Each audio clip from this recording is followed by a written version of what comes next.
ছোট ছেলে শেহজাদ খান বীরের জন্মদিন উপলক্ষে খুনসুটিতে মেতেছেন ঢালিউড সুপারস্টার শাকিব খান। এমন কিছু ছবি সামাজিক যোগাযোগ মাধ্যমে শেয়ার করেছেন শাকিবের সাবেক স্ত্রী ও বীরের মা চিত্রনায়িকা বুবলি। শেয়ার করা ছবিতে দেখা যায় বাবা ছেলে বেশ হাসি খুশি ভাবে ধরা দিয়েছেন। জন্মদিনের কেকেও রয়েছে আলাদা এক ছোঁয়া সাদা কালারের বাইক কেক। কেক কেটে বীরকে খাইয়ে দিচ্ছেন শাকিব খান। এখানে যেন তিনি একজন মেগাস্টার না হয়ে বাবার দায়িত্ব পালন করছেন।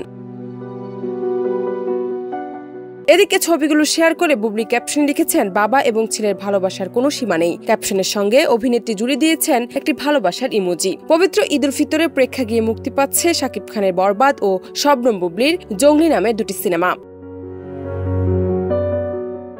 শাকিব খানের হাত ধরে 2016 সালে ঢালিউডে পা রাখেন অভিনেত্রী শবনম বুবলি। 2018 সালের শাকিব খান ও শবনম বুবলি ভালোবেসে বিয়ে করেন। এরপর 2020 সালেই তারকা জুটির কোলজুড়ে আসে শেহজাদ খান বীর। বর্তমানে তাদের বিচ্ছেদ হয়ে গেছে।